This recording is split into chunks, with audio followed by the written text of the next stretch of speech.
Hello my dear students, welcome to all in Shri Sharada Bhavan education society Nanded. Dear students, आज जो आपका JEE mains का exam हुआ है उस एग्ज़ाम में शिफ्ट फर्स्ट में जो केमिस्ट्री के क्वेश्चन आए थे उस क्वेश्चन का हम आज डिस्कशन करेंगे। और ये जो डिस्कशन है ये आपको आने वाले शिफ्ट में बहुत यूज़फुल रहेगा। तो देखिए दोस्तों, फर्स्ट क्वेश्चन कुछ ऐसा था। Consider the given central metal ions of low spin complexes and choose the correct increasing order of unpaired electrons। दोस्तों यहाँ पर अनपेड इलेक्ट्रॉन्स आपको कैलकुलेट करने की ज़रूरत थी। तो सिंपल है, यहाँ पर फर्स्ट जो आयन है आपका Mn3 पॉजिटिव आयन। ओके, इसका इलेक्ट्रॉनिक कॉन्फिगरेशन अगर आप निकालते हो तो ये आता है दोस्तों 3d4 और यहाँ पर लो स्पिन दिया है। ओके, तो लो स्पिन में यहाँ पर स्प्लिटिंग जो है एनर्जी लेवल दो होते हैं। यहाँ पर एक होता है दोस्तों T2G एनर्जी लेवल और ऊपर होता है Eg एनर्जी लेवल। अब जो इलेक्ट्रॉन है, और ये क्वेश्चन दोस्तों कोऑर्डिनेशन कंपाउंड से बनाया था। अब यहाँ पर देखिए 4 इलेक्ट्रॉन लो स्पिन में क्या होगा 1 2 3 और यहाँ पर आ जाएंगे 4। तो यहाँ पर total number of unpaired electrons कितने हैं? Total number of unpaired electrons यहाँ पर आ जाएंगे 2। चलिए Mn3 पॉजिटिव में 2 अनपेड इलेक्ट्रॉन्स हैं। चलिए नेक्स्ट हमें स्पेसिस दिया है क्रोमियम 3 पॉजिटिव। देखिए दोस्तों, इलेक्ट्रॉनिक कॉन्फिगरेशन इसका बन जाएगा 3d3। अगेन स्प्लिटिंग यहाँ पर T2G नीचे और Eg जो है ये ऊपर आ जाएंगे। ओके, इलेक्ट्रॉन्स की फिलिंग करेंगे हम।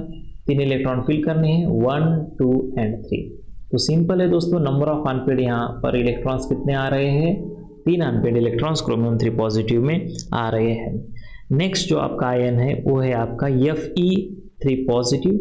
सिंपल इलेक्ट्रॉनिक कॉन्फिगरेशन बेटा 3d5। ओके, अब यहाँ पर स्प्लिटिंग जो है T2G Eg एनर्जी लेवल्स और यहाँ पर इलेक्ट्रॉन की फिलिंग करेंगे। 5 इलेक्ट्रॉन हमारे पास है, तो 1 2 3 4 5। तो नंबर ऑफ अनपेड इलेक्ट्रॉन कितने हैं? यहाँ पर 1 है। And lastly cobalt 3 positive, electronic configuration बेटा 3d6। ओके, और इस यहाँ पर स्प्लिटिंग जो है, स्प्लिटिंग कैसे आ जाएंगे? यहाँ पर T2G and Eg energy level. Electron आपको 6 इलेक्ट्रॉन यहाँ पर फिल करने हैं, तो सिंपल यहाँ पर फिल करेंगे 1 2 3 4 5 6। नंबर ऑफ अनपेड इलेक्ट्रॉन यहाँ पर आ जाएंगे बेटा 0। तो यहाँ पर देखिए करेक्ट इंक्रीजिंग ऑर्डर, तो सबसे ज़्यादा नंबर ऑफ अनपेड इलेक्ट्रॉन्स अगर किस में है तो है वो बेटा क्रोमियम में। Okay, number of unpaired electrons chromium में कितने हैं बेटा? 3 अनपेड इलेक्ट्रॉन्स है। ओके, तो यहाँ पर क्रोमियम सबसे ज़्यादा कौन से ऑप्शन में दिख रहा है? ऑप्शन फर्स्ट में है। ओके, ऑप्शन सेकंड में है। थर्ड और फोर्थ ऑप्शन आपको एलिमिनेट करना है बेटा। देखिए जेई मेंस अगर आपको क्वालिफाइड करना है दोस्तों तो एलिमिनेशन मेथड आपको यहाँ पर यूज करनी होंगी। 2 ऑप्शन तो यहाँ पर एलिमिनेट हो गए। अब उसके बाद देखिए क्रोमियम 3 है, उसके बाद यहाँ पर Mn3 पॉजिटिव में 2 इलेक्ट्रॉन है, तो क्रोमियम के बाद आएगा यहाँ पर Mn3 पॉजिटिव। तो कौन से ऑप्शन में है बेटा? Option number 1। तो यही इसका यहाँ पर करेक्ट आंसर है। Option 1 is the correct answer for question number 1। चलिए नेक्स्ट क्वेश्चन की तरफ चलते हैं। नेक्स्ट क्वेश्चन देखिए क्या पूछा था। ओके, मैच द पेयर से क्वेश्चन पूछा था। ओके, यहाँ पर आपको रिएजेंट्स दिए गए हैं और नेम रिएक्शंस से क्वेश्चंस पूछा गया था ऑर्गेनिक केमिस्ट्री से। देखिए दोस्तों सिंपल है, अगर आपको इसमें से 2 भी साइंटिस्ट का नाम पता है अगर, ओके, एक बात याद रखिए, क्लेमेंसन रिडक्शन, हमने बहुत बार यहाँ पर रिएक्शन देखी है कि क्लेमेंसन रिडक्शन में क्या होता है। मैंने आपको क्लासरूम में पढ़ाया था कि जो कार्बोनिल ग्रुप है बेटा ये कन्वर्ट होता है मिथाइलिन ग्रुप में CH2, और ये कन्वर्ट करने के लिए जो रिएजेंट होता है वो रिएजेंट को हम कहते हैं zinc amalgam and concentrated HCl, इसे कहते हैं क्लेमेंसन रिडक्शंस। तो यहाँ पर जो B है इसकी पेयर जो है ये आनी चाहिए 2। तो B का 2 कहाँ पर नजर आ रहा है? देखिए ऑप्शन नंबर 1 में है, ऑप्शन नंबर 3 में है। Okay sorry, okay, option number यहाँ पर 3 में है ऑप्शन नंबर 4 में। तो ये 2 वाला ऑप्शन तो यहाँ से एलिमिनेट हो चुका है बेटा। ओके, उसके बाद देखिए दोस्तों, उसके नीचे ही ओके एनसीईआरटी की किताब में क्लेमेंसन्स रिडक्शन के बाद वोल्फ-किश्नर रिडक्शन दिया है। सिर्फ यहाँ पर रीजन बदलता है कि जिंक अमालगम क्यों यहाँ पर क्लेमेंसन्स यूज होता है और वोल्फ-किश्नर में क्या होता है, वहाँ पर सिंपल हम लेते हैं hydrogen and potassium hydroxide. Mechanism तो सेम है, यहाँ पर CO का कन्वर्जन CH2 में होता है। तो यहाँ पर जो C का पेयर है वो आ जाएगा बेटा वोल्फ-किश्नर रिडक्शन। तो C का 4 कहाँ पर है, C का 4 यहाँ पर है, C का 4 यहाँ पर भी C का 4, यहाँ पर C का 3 है। तो ये एलिमिनेट हो गया बेटा, ये 2 ऑप्शन तो यहाँ पर एलिमिनेट हमने कर दिए।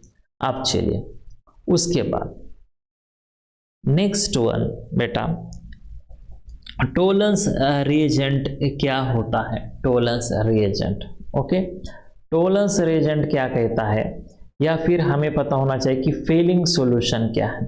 ओके, फेलिंग सॉल्यूशन किसे कहते हैं। तो फेलिंग सॉल्यूशन जो है, यहाँ पर देखिए फेलिंग सॉल्यूशन में क्या यूज करते हैं हम, कॉपर आयन यूज करते हैं। तो डी का फर्स्ट आना चाहिए, यहाँ पर डी का फर्स्ट, और यहाँ पर सिंपल टोलेंस रिएजेंट पे हम सिल्वर और अमोनिया यहाँ पर यूज करते हैं। तो इस क्वेश्चन का करेक्ट आंसर आ जाएगा ऑप्शन 3। बहुत ही आसान क्वेश्चन ऑर्गेनिक केमिस्ट्री से पूछा गया था। ओके, चलिए नेक्स्ट क्वेश्चन की तरफ चलते हैं। नेक्स्ट क्वेश्चन, क्वेश्चन नंबर 3 देखिए, ये क्वेश्चन फिजिकल केमिस्ट्री से पूछा गया था। For the reaction given below at 25 degree Celsius. देखिए दोस्तों, ये अगर 25 डिग्री सेल्सियस में दिया है, इसका कन्वर्जन कीजिए केल्विन में, तो ये बन जाएगा 298 केल्विन। सिंपल, ये फर्स्ट कर दीजिए। A2 रिवर्सिबल रिएक्शंस, यहाँ पर 2A प्रोडक्ट दिया है और आपको पूछा है find the value of LNKP। यहाँ पर देखिए डेल्टा G0 फॉर्मेशन A के लिए दिया है -50.384 किलोजूल पर मोल, और डेल्टा G0 फॉर्मेशन A2 के लिए दिया है -100 किलोजूल पर मोल। अब देखिए ये रिएक्शन हमें सॉल्व करनी है बेटा। तो फर्स्ट क्या करना पड़ेगा, हमें सबको पता है कि यहाँ पर जो डेल्टा G0 फॉर्मेशन है, इसका फार्मूला क्या होता है, -RT LNKP इसका फार्मूला है। ओके, ये फार्मूला जिस बंदे को आ गया उसके यहाँ पर 4 मार्क कंफर्म हो गए। ओके, अब नेक्स्ट क्या करना है बेटा, नेक्स्ट देखिए यहाँ पर आपको, अगर मैं यहाँ पर -डेल्टा G0 इधर लेता हूँ, अब यहाँ पर R की वैल्यू कितने आ जाएंगे बेटा, 8.3 इंटू टेम्परेचर कितना है 298 केल्विन। ओके, और ये बन जाएगा आपका LNKP। सिंपल सी बात है। ओके, डेल्टा G0, अब यहाँ पर देखिए डेल्टा G0 जो है कितना आ जाएगा डेल्टा G0, तो सिंपल यहाँ पर ये रिवर्सिबल रिएक्शन है। ओके, ये रिवर्सिबल रिएक्शन है। तो फर्स्ट यहाँ पर क्या होगा, आपको ये डेल्टा G0 फॉर्मेशन, यहाँ पर जो रिएक्शन हो रही है क्या हो जाएगा, ये यहाँ पर प्रोडक्ट में 2A दिया है, तो 2 इसे मल्टीप्लाई कीजिए 50.384 से, और यहाँ पर इसे 100 ऐड कर दीजिए, ये बन जाएगा -0.768 किलो जूल। ओके, बाद में इसका कन्वर्जन आपको जूल में करना है, तो सिंपल ये बन जाएगा, इसको हमें मल्टीप्लाई करना होगा किससे, 1000 से, 1000 इंटू 0.768, ये आप याद रखिए। Okay, simple. अब यहाँ पर क्या होगा, आप यहाँ पर देखिए डेल्टा G0 की वैल्यू आपको यहाँ पर फिल करनी है। डेल्टा G0 की वैल्यू कितनी है, 0.768 इंटू 1000 डिवाइडेड बाय R की वैल्यू 8.3 होती है, T यहाँ पर टेम्परेचर 298 केल्विन दिया है, और यहाँ पर जो आएगा वो आ जाएगा आपका LNKP की वैल्यू। Okay, simple. ये कैलकुलेशन अगर आप कर लेते हो बेटा, ये कैलकुलेशन अगर आप कर लेते हो, तो LNKP की वैल्यू जो है ये आती है 0.31। तो ऑप्शन में यहाँ पर कहाँ नजर आ रहा है, देखिए 0.31। Yes, option 3 is your correct answer. Okay, थोड़ा सा कैलकुलेटिव पार्ट है ये। ओके, जिसको यहाँ पर ये फार्मूला आ गया, उसके मार्क यहाँ पर कंफर्म हो गए। चलिए नेक्स्ट क्वेश्चन। बायो मॉलिक्यूल से क्वेश्चन पूछा गया था, स्टेटमेंट वाले क्वेश्चन यहाँ पर पूछे गए जा रहे हैं एग्जाम्स में। बेटा देखिए यहाँ पर क्या दिया है statement, first one, okay, sucrose is dextrorotatory and upon hydrolysis it becomes levorotatory. देखिए बेटा सुक्रोज जो होता है, सुक्रोज यहाँ पर क्या देता है हमें, ये ग्लूकोज प्लस यहाँ पर मिलता है हमें फ्रुक्टोज, ओके। अब ग्लूकोज जो है ये आपका डेक्स्ट्रो रोटेटरी होता है और इसकी वैल्यू होती है ग्लूकोज की प्लस 52.5 डिग्री और फ्रुक्टोज की वैल्यू होती है माइनस 92.4 डिग्री, ओके। तो यहाँ पर स्टेटमेंट वन जो है बेटा ये करेक्ट है, sucrose is dextro rotatory and upon hydrolysis ये बन जाता है आपका लियो रोटेटरी। तो यहाँ पर स्टेटमेंट वन करेक्ट कहाँ पर दिखाई दे रहा है, देखिए स्टेटमेंट वन इज करेक्ट यहाँ पर है, ओके। स्टेटमेंट वन इनकरेक्ट, ये तो यहाँ से एलिमिनेट हो गया, बोथ स्टेटमेंट आर करेक्ट, ये हो सकता है, वो स्टेटमेंट इनकरेक्ट, ये नहीं हो सकता। उसके बाद देखिए दोस्तों, sucrose on hydrolysis gives glucose and fructose such that Leo rotation of glucose is more than dextro rotation of fructose. तो ये बात जो है बेटा यहाँ पर ये भी इनकरेक्ट है, ओके। ये बात जो है ये इनकरेक्ट है क्योंकि यहाँ पर देखिए क्या दिया है, glucose and fructose, glucose is much more than dextro rotation of fructose.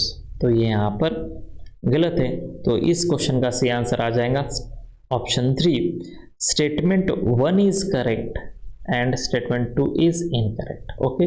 चलिए नेक्स्ट क्वेश्चन की तरफ चलते हैं। नेक्स्ट क्वेश्चन देखिए क्या है, इनऑर्गेनिक केमिस्ट्री से पूछा गया है, नहीं ऑर्गेनिक केमिस्ट्री से क्वेश्चन था, which of the following is the correct order of the reactivity of given nucleophiles when treated with methyl bromide in methanol. देखिए बेटा ये यहाँ पर आपको रिएक्शंस पूछी गई है कि ये आपका मिथाइल ब्रोमाइड है रिएक्टेंट, ओके।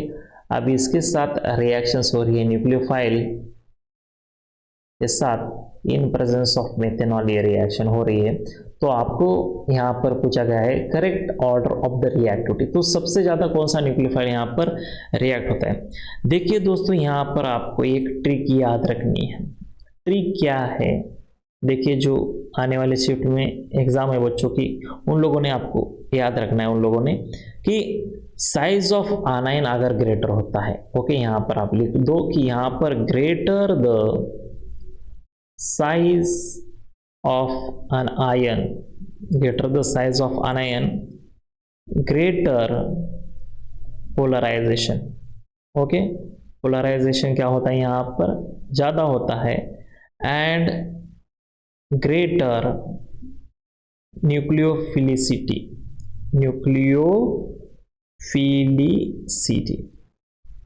तो यहाँ पर देखिए greater the size of an ion, तो बेटा यहाँ पर सबसे ज़्यादा साइज कौन से आनायन की है, तो यहाँ पर देखिए आयोडीन, तो आयोडीन सबसे बड़ा यहाँ पर न्यूक्लियोफाइल आ जाएगा। तो यहाँ पर आयोडीन जो है ये देखिए ऑप्शन फर्स्ट में दिया गया है, ऑप्शन 2 में भी दिया गया है, ऑप्शन 3 में दिया है, ऑप्शन 4 में नहीं, सबसे ज़्यादा आयोडीन आ जाएगा, ओके। देखिए बेटा हेलोजन आपको पता है fluorine, chlorine, bromine, iodine, iodine पहले आ जाएगा, अब फ्लोरीन जो है ये लास्ट में आ जाएगा। तो आयोडीन फर्स्ट, फ्लोरीन लास्ट, कौन से ऑप्शन में है सर, यहाँ पर देखिए जो फर्स्ट ऑप्शन है वहीं पर है, देखिए यहाँ पर आपका ये फर्स्ट आयोडीन लास्ट फ्लोरीन, तो यहाँ पर बेटा करेक्ट आंसर आ जाएगा ऑप्शन 1, बहुत आसान है, ओके। सिर्फ आपको यहाँ पर साइज रखनी है, अप्लाई करनी है। चलिए नेक्स्ट क्वेश्चन, क्वेश्चन 6, रिएक्टिविटी पूछी गई है on the basis of SN1 mechanism. Simple है बेटा, यहाँ पर क्या दिया है, for SN1 reaction more stable carbocation का मतलब होता है higher reactivity, okay. More stable carbocation आपको यहाँ पर ढूंढना है, more stable carbocation, okay, higher reactivity, higher reactivity. अब यहाँ पर देखिए ऑप्शन 2, ओके, अब यहाँ पर ऑप्शन ये दो जो ऑप्शन है यहाँ पर दिए गए हैं, ओके, ये जो दो कंपाउंड दिए हैं यहाँ पर, ओके, ये फर्स्ट वाला और ये सेकंड वाला, ये जो दो कंपाउंड है यहाँ पर ब्रिज हेड है, ओके, यहाँ पर देखिए आपका CH2 है, यहाँ पर भी CH2 है और यहाँ पर आ जाएगा CH2। स्ट्रेन यहाँ पर फॉर्मेशन होता है, एंगल स्ट्रेन की वजह से क्या होता है बेटा, ये जो यहाँ पर दो जो है, ओके, यहाँ पर CH2 है तो ये दो वाला जो है ये यहाँ पर सबसे लास्ट आ जाएगा, ओके, दो वाला सबसे लास्ट आ जाएगा, उसके बाद जो है फर्स्ट वाला आ जाएगा, ओके। रिएक्टिविटी इसकी ज़्यादा है, सबसे कम आ जाएंगी दो की, उससे कम आ जाएंगी फर्स्ट की। उसके बाद देखिए दोस्तों ये यहाँ पर जो 3 नंबर का आपको कंपाउंड दिया है इसमें total number of 9 alpha hydrogen present है, ओके, तो यहाँ पर ये जो बंदा है ये आ जाएगा 3rd नंबर पे। और सबसे ज़्यादा रिएक्टिविटी की बात अगर हम करते हैं तो ये आ जाएंगे यहाँ पर, क्योंकि यहाँ पर जो आपको 3 फिनिल ग्रुप लगे वाले हैं और ये बताता है बेटा रेजोनेंस, और रेजोनेंस की वजह से इसकी रिएक्टिविटी यहाँ पर ज़्यादा होती है। तो यहाँ पर देखिए 4th वाला सबसे ज़्यादा आएगा, सेकंड वाला सबसे कम आ जाएगा, 4th वाला सबसे ज़्यादा, सेकंड वाला सबसे कम, ये गलत, ये गलत, ये गलत, सही आंसर आ जाएगा ऑप्शन फर्स्ट, ओके। चलिए नेक्स्ट क्वेश्चन की तरफ चलते हैं। नेक्स्ट क्वेश्चन क्या दिया है, दो देखिए स्टेटमेंट वाला question, HX bond length is higher in HCl than HF। Simple सी बात है, fluorine, chlorine, bromine, iodine, okay, तो यहाँ पर ये है आपका HF, यहाँ पर ऐसा जो बॉन्ड है यहाँ पर देखिए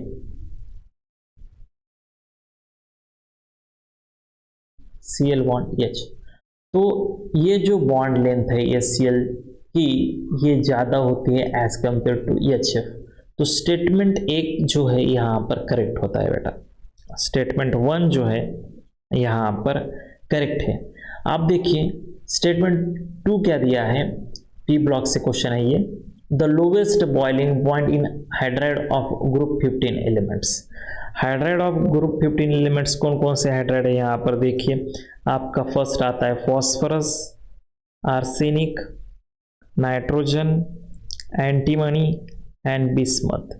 इनके हाइड्राइड की अगर हम बात करते हैं, ओके, ये यहाँ पर NH3, ASH3 एंड PH3, तो ये यहाँ पर इनकी कोवैलेंसी 4 नहीं होती, इनकी कोवैलेंसी आती है बेटा 3, तो ये गलत है, ओके।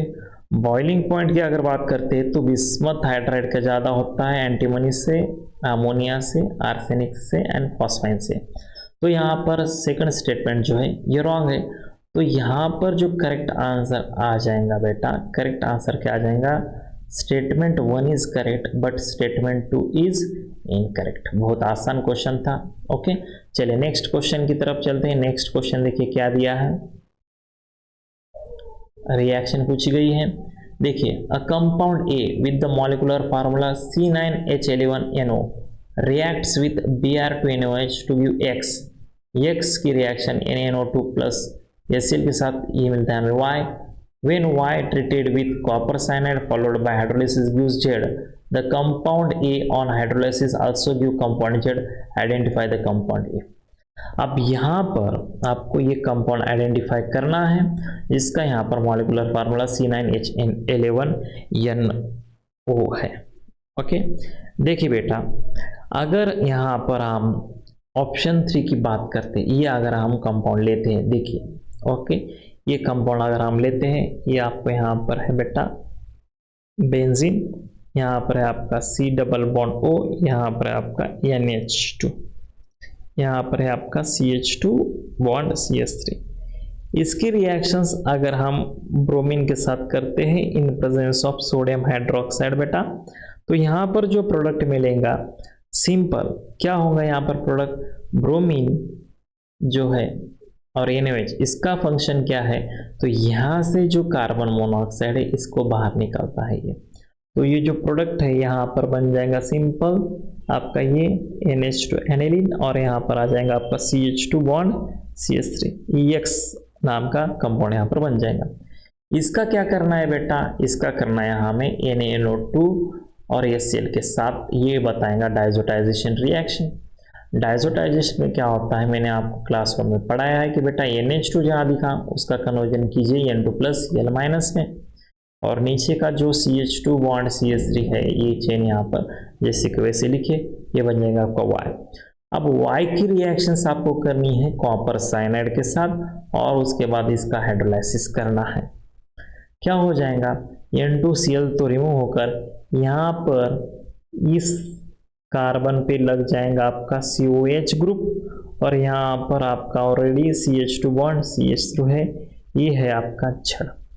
ओके, तो ये देखिए इसका अगर हम डायरेक्ट हाइड्रोलिसिस भी करते हैं, ओके ये का अगर हम डायरेक्ट हाइड्रोलिसिस भी करते हैं तो हमें यहाँ पर जो प्रोडक्ट मिलता है ये मिलता है यहाँ पर COH और यहाँ पर CH2 CH3।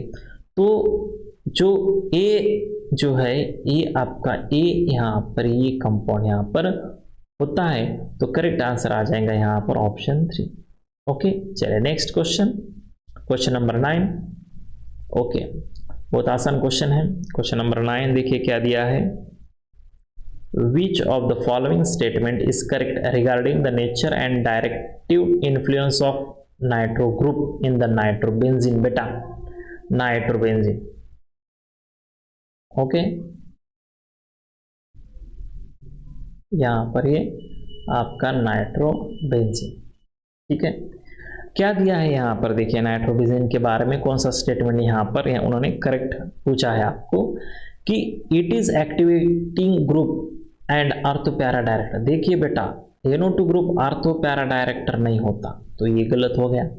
It is deactivating, ये भी गलत है, एंड आर्थो पैरा तो नहीं आएगा। It is deactivating group and meta director, deactivating group and meta director. ये जो मेटा डायरेक्टर है ना, ये बहुत इंपॉर्टेंट वर्ड है यहाँ पर, क्योंकि NO2 ग्रुप जो है ये मेटा डायरेक्टर होता है, तो सही आंसर आ जाएगा option 3। It is activating group and meta director, activating नहीं, ये होता है आपका deactivating group meta director, correct answer आ जाएगा 3। ओके, चलिए नेक्स्ट क्वेश्चन की तरफ चलेंगे बेटा। नेक्स्ट क्वेश्चन रिएक्शन दी है, सीक्वेंस रिएक्शन पूछे जा रहे हैं एग्जाम में, करके जाना बेटा। क्या दिया है आपको, एनिलीन, इसका NaNO2 प्लस HCl के साथ रिएक्शन 0 to 5 डिग्री सेल्सियस पर हमें मिलता है, ये पूछा है। ए की रिएक्शन H3PO2 के साथ B पूछा है, B की रिएक्शन Br2 FeBr3 के साथ C पूछा है, तो ABC पहचानना है यहाँ पर। सिंपल है बेटा, ये है आपका एनिलीन NH2। एनिलीन की रिएक्शंस अगर मैं NaNO2 प्लस HCl के साथ 0 से 5 डिग्री में करता हूँ तो यहाँ पर सिंपल जो फॉर्मेशन होता है ये डायजोनियम साल्ट का फॉर्मेशन होता है, N2 प्लस Cl माइनस वाला कंपाउंड आपको A वाला मिलता है। तो N2Cl C6H5, N2Cl कहाँ पर है, ये देखिए ऑप्शन 2 में C6H5N2Cl दिया है, C6H5 ये तो एलिमिनेट हो गया सर, ये तो कैंसिल करिए, ये भी कैंसिल करिए, ये भी कैंसिल, बहुत आसान। जिस स्टूडेंट को अगर ये फर्स्ट रिएक्शन भी आती है तो इसके यहाँ पर जी मेंस में 4 मार्क कंफर्म हो गए बेटा। चलिए ऑर्डर देखते हैं क्या है। ये एक ही रिएक्शन हमें करनी है H3PO2 के साथ। H3PO2 का फंक्शन क्या है बेटा, H3PO2 क्या करता है, यहाँ से ये N2 और Cl को यहाँ से हटा देता है और सिंपल यहाँ पर बना देता है आपका, आप सबका प्यारा सा यहाँ पर बेंजीन मिल जाता है। तो B वाला तो बेंजीन बन गया, ये B वाला बेंजीन C6H6। ओके, अब बेंजीन का यहाँ पर ब्रोमिनेशन करने के बाद सबको पता है बेटा, सबको पता है बेंजीन का ब्रोमिनेशन करने के बाद ब्रोमो बेंजीन मिलता है, ये आपका C। तो यहाँ पर C6H5Br मिलता है, C6H5Br। तो यहाँ पर नहीं है, ये यहाँ पर है, C6H5Br करेक्ट आंसर ए जो है diazonium, benzene diazonium chloride, B जो है बेंजीन, सी जो है ब्रोमोबेंजीन आपको यहाँ पर मिल जाएगा। बहुत आसान क्वेश्चन था। चलिए नेक्स्ट क्वेश्चन की तरफ चलते हैं। नेक्स्ट क्वेश्चन क्या दिया है? Okay, in the following reactions is, okay, in the following reactions is identify the compound. देखिए बेटा, फिनॉल का यहाँ पर NaOH के साथ रिएक्शंस किए हैं उन्होंने। ओके, तो सिंपल यहाँ पर हम रिएक्शन देखते हैं क्या होगा। फिनॉल की रिएक्शंस अगर मैं सोडियम हाइड्रोक्साइड के साथ करता हूँ, डॉज प्रोसेस सबको पता है, डॉज प्रोसेस में फिनॉल फॉर्मेशन होता है, लेकिन यहाँ पर फिनॉल की केमिकल रिएक्शंस दी गई। NaOH के साथ ये बनाएगा आपको phenoxide ion, O negative and Na positive, ये बन गया आपका P। P की रिएक्शंस करनी है कार्बन डाइऑक्साइड के साथ। क्या होगा यहाँ पर? P की रिएक्शन अगर कार्बन डाइऑक्साइड के साथ करते हैं तो यहाँ पर O नेगेटिव और यहाँ पर बन जाएगा COO नेगेटिव, ये बन जाएगा आपका Q। Q की रिएक्शंस करनी है एसिड के साथ, और बेटा एसिड हाइड्रोलाइसिस में क्या होता है, ये यहाँ पर OH और यहाँ पर COH, 2 हाइड्रोक्सी बेंजोइक एसिड, यहाँ पर आपका R आ जाएगा। तो आपको फाइनल प्रोडक्ट R पूछा है, तो यहाँ पर फाइनल प्रोडक्ट R क्या आ जाएगा? 2 हाइड्रोक्सी बेंजोइक एसिड, 2 हाइड्रोक्सी, ये नहीं आ जाएगा, बेंजाल्डिहाइड यहाँ पर नहीं आ जाएगा। ओके, ऑप्शन ए में दिया है 2 हाइड्रोक्सी बेंजोइक एसिड, ये करेक्ट आंसर है। ओके, ये वाला करेक्ट आंसर है। चलिए क्वेश्चन नंबर नेक्स्ट कौन सा है, देखिए स्टेटमेंट वाला क्वेश्चन दिया है। ओके, स्टेटमेंट वाला यहाँ पर क्वेश्चन आपको दिया है। क्या पूछा है यहाँ पर कि हेनरीज लॉ पर क्वेश्चन है। Statement 1, KH is constant with change in concentration of gas till solution is dilute at given temperature. अब बेटा यहाँ पर देखिए, ये KH कांस्टेंट जो है ये कॉन्सेंट्रेशन और टेम्परेचर से वेरी होता है, ये बात तो सही है, स्टेटमेंट 1 सही है। Okay, statement 1 is correct. अब स्टेटमेंट 2 देखिए, according to Henry's law partial pressure of the gas in vapour phase is inversely, बेटा ये इनवर्सली प्रोपोर्शनल नहीं होता, ये होता है आपका डायरेक्टली प्रोपोर्शनल, ये होता है आपका डायरेक्टली प्रोपोर्शनल। तो इनवर्सली, तो ये बन जाएगा कैंसल। तो स्टेटमेंट 1 करेक्ट है, स्टेटमेंट 2 जो है ये इनकरेक्ट है। करेक्ट आंसर आ जाएगा ऑप्शन नंबर 3, ऑप्शन नंबर 3 यहाँ पर आ जाएगा। चलिए next question, again physical chemistry से।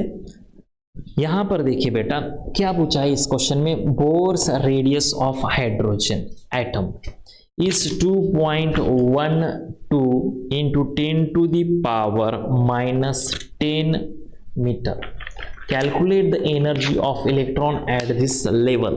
ओके, आप देखिए बेटा यहाँ पर थोड़ा सा मैं एक्सप्लेन करता हूँ इसे। यहाँ पर आपको for the radius to calculation the nth Bohr orbit, क्या है यहाँ पर, कौन सा फार्मूला यूज करते हैं? The formula for the radius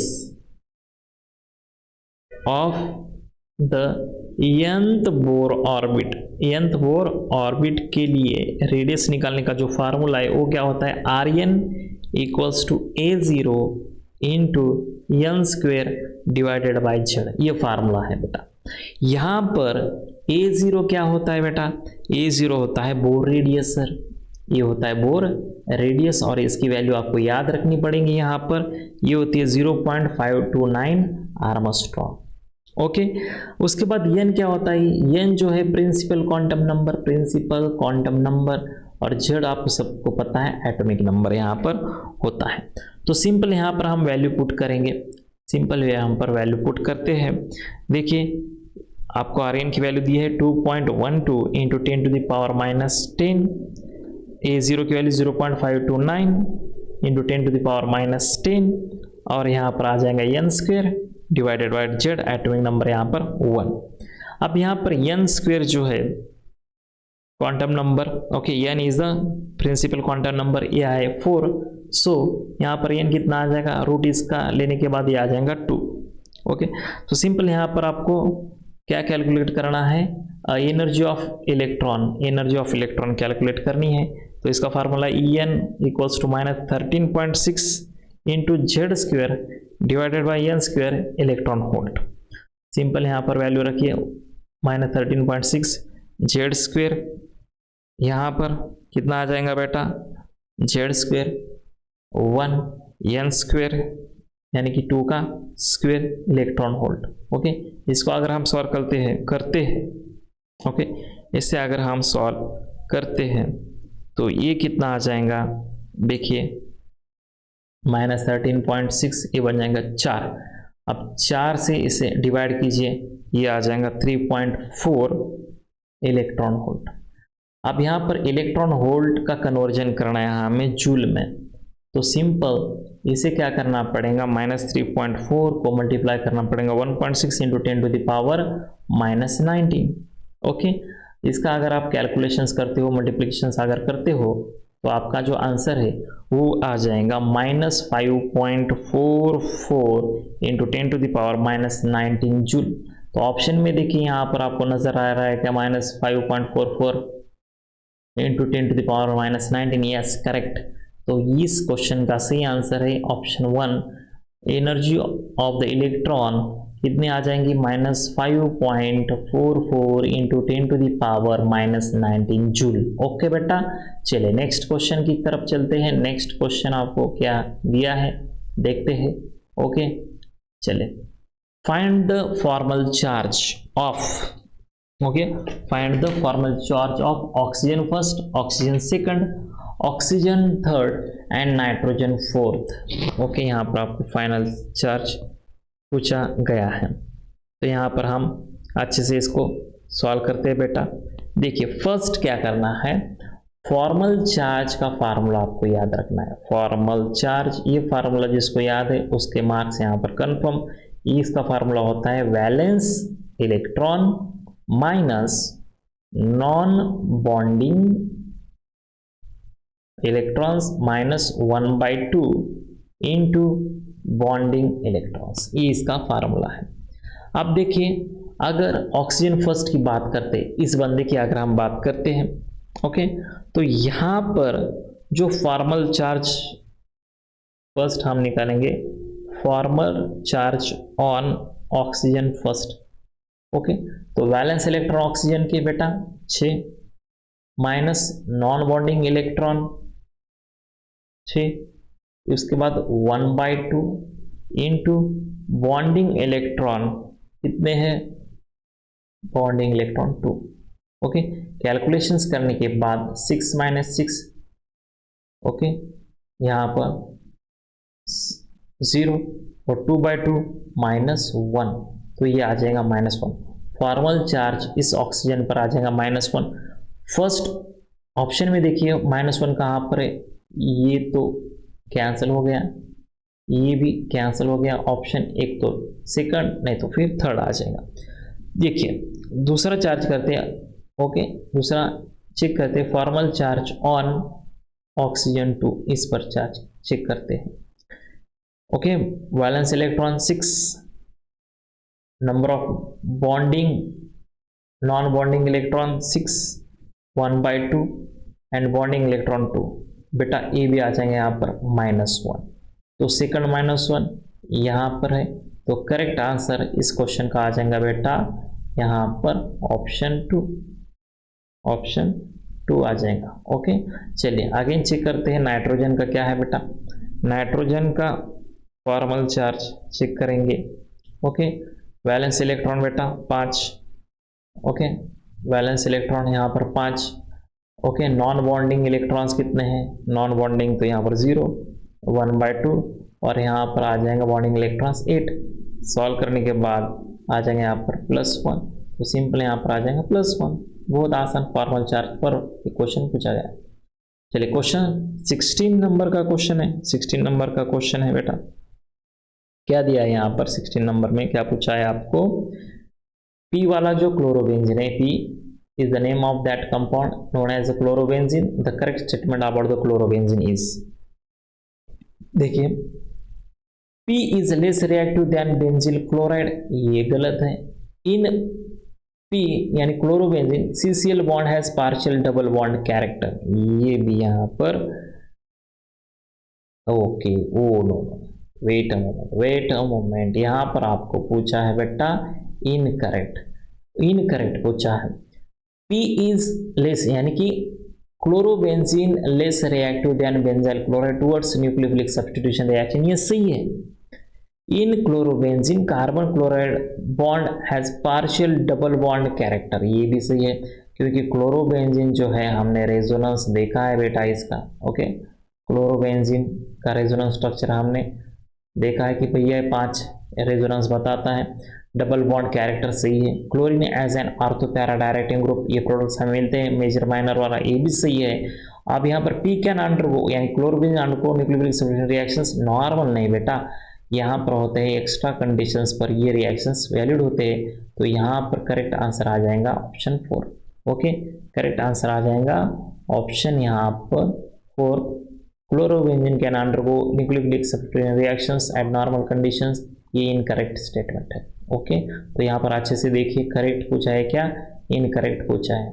okay, चलिए क्वेश्चन नंबर 17 की तरफ चलते हैं बेटा। Question number 17, which of the following statement is correct regarding the element having atomic number 79? बेटा एटॉमिक नंबर 79 आपको पता होना चाहिए कि एटॉमिक नंबर 79 जो होता है बेटा, एटॉमिक नंबर 79 ये होता है अपने गोल्ड का, और गोल्ड को कहते हैं हम ऑरियम। तो ऑरियम यहाँ पर है, ऑरियम के बारे में क्या स्टेटमेंट दिए हैं, it's first ionization enthalpy is maximum in its group. अब ये क्वेश्चन सॉल्व करने के लिए जो ऑरियम का जो ग्रुप है वो आपको पता होना चाहिए कि देखिए बेटा ऑरियम के ग्रुप में कौन कौन होते हैं। तो यहाँ पर फर्स्ट जो है ये होता है आपका कॉपर, ओके, उसके बाद आपका सिल्वर, और उसके बाद यहाँ पर आता है आपका ऑरियम। तो कॉपर की आयोनाइजेशन एनर्जी जो है वो होती है बेटा 745, सिल्वर की आयोनाइजेशन एनर्जी होती है 730, गोल्ड की होती है सबसे ज़्यादा 890। आयोनाइजेशन एनर्जी क्या होती है बेटा, ionization energy is nothing but the minimum energy needed to remove the single isolated gaseous atom to form a single positive ion. Okay, अब यहाँ पर देखिए सेकंड वाला स्टेटमेंट क्या दिया है आपको, it's first ionization enthalpy is minimum in its group. तो फर्स्ट आयोनाइजेशन एनर्जी इसकी कम है क्या, नहीं, इस ग्रुप में इसकी ज़्यादा है। तो ये स्टेटमेंट यहाँ पर क्या हो जाएगा, ये स्टेटमेंट यहाँ पर गलत हो जाएगा। ओके, करेक्ट स्टेटमेंट आपको पूछा गया है। ओके, आप ओके, उसके बाद third, it belongs to the group 10 of the periodic table. अब ऑरियम जो है पीरियोडिक टेबल में 10th ग्रुप में आता है क्या, नहीं सर, ऑरियम जो है वो आता है 11th ग्रुप में, 11th ग्रुप में। तो ये भी यहाँ पर गलत, it belongs to 5th period, नहीं sir, it belongs to the 6th period, तो ये भी गलत है। तो करेक्ट आंसर क्या आ जाएगा, first ionization enthalpy is maximum among all. तो इसका ऑरियम का आयोनाइजेशन एनर्जी एंथैल्पी ज़्यादा है as compare to copper and silver. चलिए नेक्स्ट क्वेश्चन की तरफ चलते हैं, क्वेश्चन नंबर 18। ओके, क्या दिया है क्वेश्चन नंबर 18 में, an element from first transition series element से क्वेश्चन पूछा है बेटा, फर्स्ट ट्रांजिशन एलिमेंट से ये क्वेश्चन पूछा था। अब ट्रांजिशन एलिमेंट सीरीज ये देखिए आपका 3rd सीरीज, ये होती है 4th सीरीज, ये होती है आपकी 5th series. Transition series element से क्वेश्चन आपको पूछा है। ट्रांजिशन सीरीज पता होना चाहिए कि भैया स्कैंडियम, टिटेनियम, वैनेडियम होता है, chromium, manganese, ferrous, cobalt, nickel, copper, zinc. उसके बाद इट्रियम, ये होता है zirconium, niobium, molybdenum, technetium, ruthenium, rhodium, palladium, silver, ये होता है कैडमियम। एंड 5th सीरीज में आता है आपका hafnium series, hafnium, tantalum, tungsten, rhenium, osmium, iridium, platinum, gold and mercury. Okay, ये सीरीज क्या दिया है, first transition series and element of 3rd transition series same group do not liberate hydrogen gas, first and third में। तो यहाँ पर first and third, तो ये हो गया फर्स्ट एंड थर्ड में, तो ये बीच वाला यहाँ पर हम एलिमेंट करेंगे। क्या दिया है फर्स्ट और थर्ड में कि भैया ऐसे कौन से एलिमेंट है कि जो हाइड्रोजन गैस लिबरेट नहीं करते HCl के साथ रिएक्ट होने के बाद। तो बेटा कॉपर और गोल्ड जो है डाइल्यूट HCl के साथ रिएक्ट होते नहीं हैं और वो हाइड्रोजन यहाँ पर प्रोड्यूस करते नहीं हैं। ठीक है, आगे क्या दिया है, बोथ फॉर्म हाइलाइट्स, ये दोनों भी हाइलाइट्स फॉर्म करते हैं। अगर हम कॉपर की बात करते हैं तो कॉपर एक हाइलाइट बनाता है CuCl4 नाम का, और गोल्ड की अगर बात करते हैं तो गोल्ड बनाता है AuCl4 सिंगल माइनस का। और ये जो कंपाउंड बनाते हैं तो इनका hybridization state of metal ion आपको पूछा है, तो सिंपल सी बात है बेटा कॉपर क्लोराइड। यहाँ पर कॉपर जो है बेटा, कॉपर होता है D9 कॉन्फ़िगरेशन में, और D9 कॉन्फ़िगरेशन में अगर कॉपर होता है तो यहाँ पर इसका इलेक्ट्रॉनिक हाइब्रिडाइजेशन बन जाता है sp3। ओके, उसके बाद ऑरियम Cl4 नेगेटिव की बात करते हैं तो ये आता है D8 कॉन्फ़िगरेशन में, और इसका हाइब्रिडाइजेशन अगर आप देखते हो, ओके, इसका हाइब्रिडाइजेशन अगर आप देखते हो तो ये यहाँ पर आ जाएगा, देखिए sp3 ये आ जाएगा कॉपर क्लोराइड का, और DsP2 ये आ जाएगा आपका ऑरियम का DsP2। तो इस क्वेश्चन का सही आंसर जो है, ओके, क्वेश्चन नंबर कितना है बेटा, क्वेश्चन नंबर हमारे पास यहाँ पर 18 है, तो 18 का करेक्ट आंसर आ जाएगा option 3 sp3 and DsP2। Okay, चलिए next question. Okay, section B यहाँ पर देखिए न्यूमेरिकल वैल्यू टाइप वाला क्वेश्चन है। देखिए क्या पूछा है आपको, sodium extract of organic compound, sodium extract of organic compound of 0.1 gram is treated with chlorine water and carbon tetrachloride which dissolves in organic solvent to produce violet colour. ठीक है, upon treatment with silver nitrate yellow PPT of 0.12 gram is produce, calculate the percentage of halide in organic compound. आप यहाँ पर देखिए बेटा, calculate the percentage of halide in organic compound, percentage of halide, यहाँ पर sodium extract. अब यहाँ पर जो कंपाउंड फॉर्म हो रहा है ये कंपाउंड यहाँ पर सिल्वर हालाइड फॉर्म होता है बेटा, सिल्वर आयोडाइड। ओके, ये कंपाउंड यहाँ पर फॉर्म होता है। अब यहाँ पर देखिए सिल्वर आयोडाइड का अगर हम नॉर्मेलिटी निकालते हैं, नंबर ऑफ मोल्स निकालते हैं तो कितना आ जाएगा 0.12, इसको डिवाइड करना पड़ेगा 235 से। ये 235 क्या है बेटा, ये है मोलार मास ऑफ Ag आएगा, ये है मोलार मास किसका है, सिल्वर आयोडाइड का। ओके, ये कैलकुलेट करने के बाद ये आ जाएगा 5.1 इंटू 10⁻⁻⁴ मोल। ये नंबर ऑफ मोल्स आपको यहाँ पर पता लग गए। उसके बाद अगर नंबर ऑफ मोल्स पता है तो हम यहाँ पर मास ऑफ आयोडीन निकाल सकते हैं। मास ऑफ आयोडीन कैसा निकालोगे, सिंपल 5.1 इंटू 10⁻⁻⁴ को मल्टीप्लाई कीजिए 127 से। 127 क्या है बेटा, यहाँ पर लिखता हूँ 127 एटॉमिक मास है सर आयोडीन का। ये कैलकुलेशंस करने के बाद ये आता है 0.0648 ग्राम। ठीक है, मास ऑफ आयोडीन हमें पता चल गया। सिंपल आप निकालना है percentage of iodine. Percentage of iodine कैसा निकालोगे, 0.0648 को डिवाइड करना होगा 0.1 से और इसे मल्टीप्लाई करना होगा 100 से। ये आ जाएगा बेटा 6.48 divided by 0.1 and it becomes 64.8। Nearest integer में लिखना है तो आपको सिर्फ वहाँ पर टाइप करना है 65 percentage of iodine in organic compound. Okay, कितना आ जाएगा 65। तो दोस्तों ये थे आज के शिफ्ट फर्स्ट में पूछे गए केमिस्ट्री के क्वेश्चन। मिलते हैं नेक्स्ट लेक्चर में बेटा। Thank you so much and happy learning.